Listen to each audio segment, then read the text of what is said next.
anybody here who would like to see, so let me just go to the onboarding page. Is there anybody here who would like to see to actually see me go through the steps to prepare for the course? So how to create your account in Scholar, how to then join the community, how to just register for GoToTraining. If you're here, you've done that. If so, please type yes, please in the chat. Okay, been there, done that, Anupia. Okay. All right. So the first reason that people get lost or mostly lost in this case, is if they are unable to recall the username, the email, or password that they use to log into Scholar. And actually, I'm going to log in using the tutorial account, so I'll be seeing the same things that you see as learners. So this is very important. For example, one person had used their Gmail account to register, but was trying to log in using their organization, their work email. So obviously that wasn't working out. It usually takes us about 3 minutes to fix a problem with sign in. And Hannah is really the best at doing that. So that's why I've shared his email. So once you sign in, what happens? Usually you see the place where you were last, but I would suggest going through the following steps. So click on community, and that will take you to your personal profile. So you are at the center of the communities that you are a part of. That's why you see your personal profile. This is my personal, or the tutorial profile with my profile picture on it, which I've added to record that tutorial that some of you may have seen about adding your profile picture. And so what do I see in the activity stream? I see the communities that I'm a part of. I see in the middle column everything that's happening across all of the communities that I'm a part of. All right. So I was thinking, whoops. It might be useful. Some of you may be familiar with the Kaya platform, and just to do a quick comparison, to see how it's different. This is Kaya is based on Moodle. There are many platforms like this from UNHCR, from UNICEF, that use Moodle. And the first thing you see when you log into Kaya is your recent learning, and then you have content, so you can browse all the courses. This is very different from what you see when you log into Scholar. You are, as a learner, and are at the center, and it's not the content or the courses that you see, it's actually what is going on, what is happening, what are people doing. That's why we call it the activity stream. Now, what you want to do here is to actually go to the remote partnering community, and it's only when you see this blue bar that says remote partnering community that you are now in the correct place to post comments, updates, get work done for the course. Now, this is in the community place. Starting on Monday, you'll be discovering a second, sort of piece of space in Scholar called Creator. And Creator is a private space. No one else, no other participants will be able to see what you're doing there, where you will be developing your remote partnering plan. So for now, you can ignore Creator, and of course, you'll get little video tutorials that are worth watching. We see really night and day difference between people who watch the tutorials. There are tips and tricks that you will learn in 2 minutes that can save you literally hours of work and pain and trials and tribulations and pulling your hair out. All right. So here under the, you have something that's very similar to your personal profile, same 3 columns, only now you're not looking at what's happening for you, you're looking at what's happening for your community. All right. And so you can see in the activity stream here, there's tons of things happening right now. It's a lot of people joining in the community. Let's see if Maria Adelma Montejo is here. Yes, all right, you've just joined the community. Jean-Pierre, where are you, Jean-Pierre? Okay, you're here as well. Vincent, okay, great. So by looking at the activity stream like this, this is not the most useful view, but this is the one you'll see by default. you can get a sense for what's happened since the last time you checked in. So this is reverse chronological order. You'll see all of the things. Just to say hi to Barbara, she is a Scholar Apprentice. So she's a graduate of the Scholar Apprenticeship Program, and I asked her to pitch into bringing in the reinforcements. She's a brilliant facilitator and a scholar wizard. So she's just, you'll be meeting her in the coming weeks or coming days and weeks. What else is happening? More people joining the community.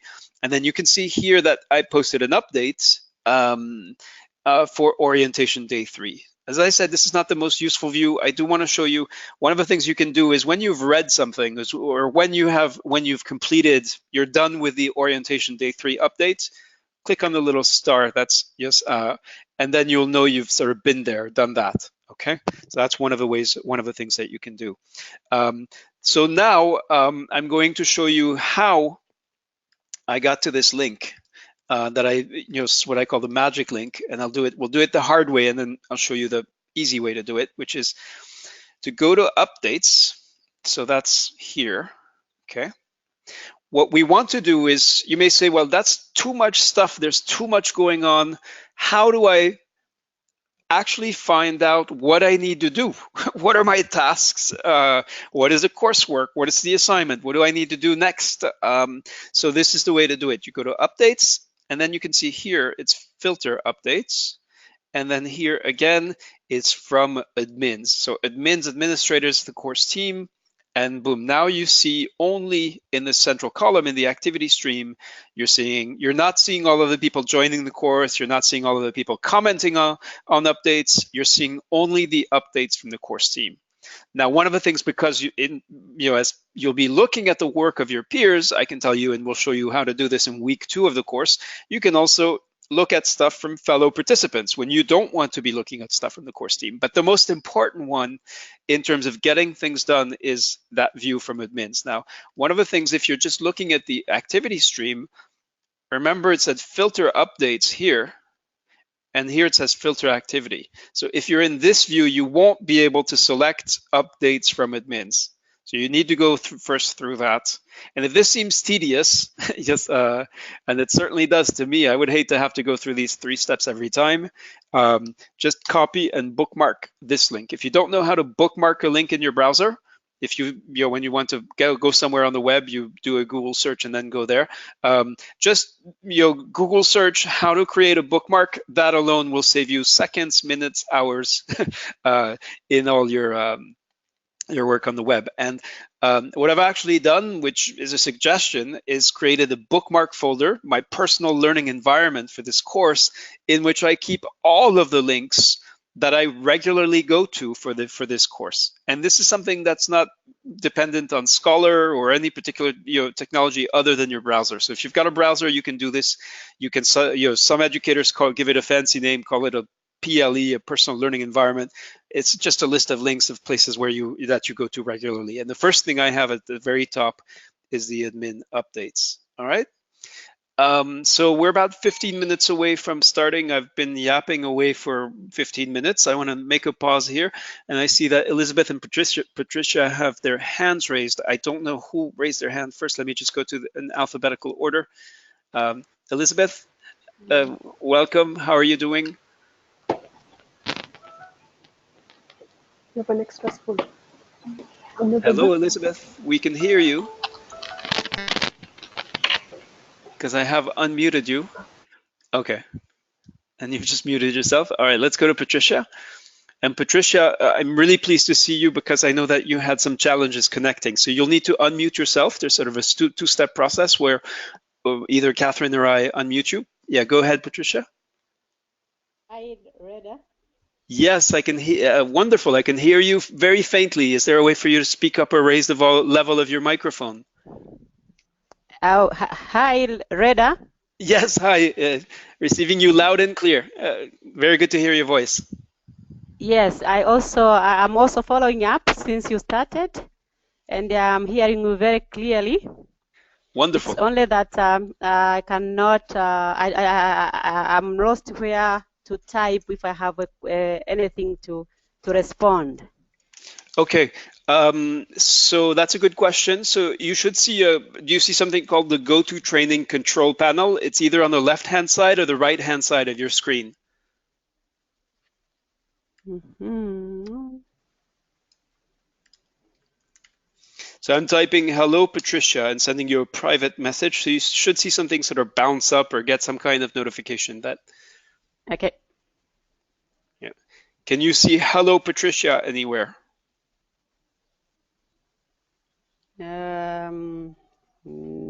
Able to see. I'm using a cell phone. Oh, you're using a cell phone. Okay, so there's, and do My you see any, mobiles too. yeah.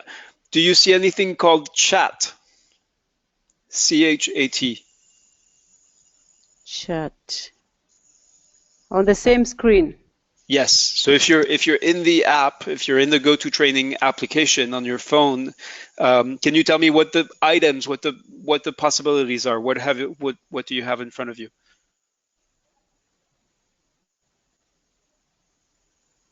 I just have the screen. Yeah, I have seen it. Chat. Yes, this one. Okay. So if you click there, yeah. And I'm gonna. And do you see something that says "Hello, Patricia"? Because I've just typed that into the chat.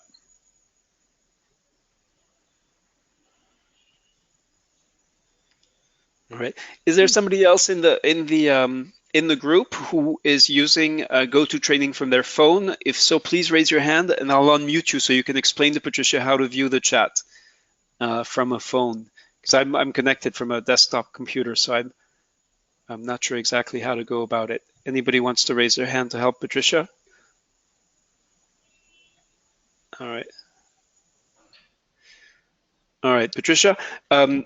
My suggestion is to keep trying. It's the first time, so some of these features on these apps, they change. Usually there's a chat button or panel.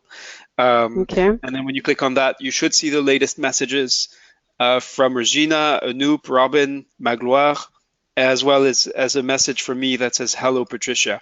And underneath the messages from other people, you should see a little window that says type message here, where you can send your own message. Okay, is it possible for me to change from this cell phone and desktop since we haven't started the session? Absolutely, I just want to change. Yeah, you can go to your desktop computer and yes, and see. log in. Yeah. All right, see you in a minute then. Yeah. Okay. All right, let's hear from Jade. And I'm not sure if I'm pronouncing hi there. properly. Yes, hi. Can you hear me? Excellent. I had a quick question. Excellent. I had a quick question which might be relevant to others as well. I'm wondering where we can set the settings for the notifications from Scholar, the email notifications, because I've had a torrent of emails for the updates on the course feed. That's a very good question. We'll be sharing a tutorial on how to do that on Friday, because we figure yes. So Scholar's notifications are interesting. They're a fire hose. You either get everything every time someone does something in our course, a comment or an update, you receive a notification, or you get nothing. So you can turn them off. We don't show you right away because so if you go under account settings. Okay, and this is where it should say logged in as your name. And wait, I have to, yeah. Okay, Google, stop. And if anybody else has a Google Home, I apologize for that, but I had to turn off an alarm. So under account settings, you will find at the very bottom the email settings. So here you can choose to email me about messages sent to me in Scholar. You probably want to keep that on, but if you're being flooded with too many emails, just turn them off. And then it's really for it will require a little bit more discipline and diligence from your part to actually go in and check in to see what is happening in Scholar. Yes. So I hope that's helpful. Thank you. That's very helpful. Okay, great. Thanks. All right, we've got 9 minutes left. Let me see. We've got Mohammed, Amar, welcome. And if you also need to unmute yourself, so to click on the microphone button, it's red, and if you click on it, it'll turn green. Mohammed, yeah. Okay, and Hello. yes, hi Mohammed. Hi. Sorry, it's the same question that my colleague raised actually, but if you can repeat it again, I mean the notification issue, please. Okay, sure. Yeah. So again, when you're logged into your account here, you have the help and cart, and here you have the account settings. All right. And it's under these account settings that you will find the email settings. And there you can turn off the community activity is the one that generates the flood that you may find overwhelming. Now, part of the thinking is that if you, depending on your digital literacy, you can set up filters for these community notifications so that you only see the ones you want to see in the inbox. Scholar gives you a lot of flexibility there and doesn't sort of ration things for you, but it can feel overwhelming, especially in the first week. Okay, you're very welcome, Mohammed. And Robin says, in terms of cafe conversations, I made contact with the person who was recommended to me, but didn't hear from the person who was supposed to contact me. Is this a problem? Is it possible to follow up with this person? We'll get to that. We'll be asking you to share, but briefly, no, you cannot be held responsible for what your peer has failed to do. But this is really one of the key messages that I'm hoping to hammer in, and that Catherine will say in far gentler, kinder ways, is that your colleagues are going to be dependent on you. So if if you're swamped with work, you've got too many things to do, you don't get to your tasks, it's possible that it's likely that you're going to be leaving somebody else in the course wanting. So when you think about your priorities and when you schedule your time, do consider that, like Robin, what can happen and what's likely to happen if you do not honor the commitment you're making to other participants in the course. So we've got about 7 minutes. I want to go back to the community and show you some more of the features and things that you can. So we're on orientation day 3. So orientation day 4 will come after the discussion group a bit later today. So just to review what you can scroll all the way to the bottom and start there. So for example, if you just did onboarding today, what I would suggest doing is start at the bottom and work your way up. So go into the collaboration guidelines, and make sure you understand the kind of agreement we have with respect to what we expect from you and what we'll be trying to honor as well. And then this is about the randomized coffee trial. So if you're unclear about what that is, you can go in and find out more there. We have gotten some really very interesting responses, which we'll be getting to in the 30-minute session that's starting in 5 minutes. The pre-course information session, if that was on the 1st of February, if you missed that, I would encourage you to look at it. We've tried not to duplicate in today's presentation, but there's some important information about the course. And again, we try to keep everything short and to the point, all right? And if we fail to do that, let us know, but we really try. That's why the discussion group, the mandatory part, is 30 minutes. We're aware that time is the most precious resource, and and we'll be really working hard to respect that. So orientation day 1, and this will give you a sense of what the different, each update from the course team has a same kind of format. You right away know how many tasks you have to complete. Now, in some cases, 7 tasks may sound like a lot, but actually some of them are just read a couple of lines of text or do something simple that will take a few minutes. And starting with orientation day 2, we've actually added the sort of estimated amount of time. And you can see that each update shouldn't take you more than 30 minutes. So that's really how we try to chunk it, to break it down so that, if you set aside 30 minutes a day, some quiet time where your colleagues or your family are less likely to disturb you. You should be able to follow along day by day. Now, it's fine also to be saying, well, actually, I can't do that. I'd rather catch up, at some point in the week, in the evening, and do more than one orientation, more than one update, and several tasks at the same time. So going back to the activity stream and working my way up, here I can see orientation day 2. So a typical update, this one has 3 tasks, and so the first task is expected to take you around 10 minutes, then 5 minutes, then 5 minutes. So did you have 20 minutes? Could you have found 20 minutes somewhere on Tuesday, which is when we push this out? If the answer is no, I would have a serious concern as to how you will be able to find time to make time for the course starting in week 1, where we'll be proceeding in the same manner. Now, if you didn't do it on Tuesday, but you did it on Thursday, that's fine. Within the week, you're free to organize your work in any way that you see fit.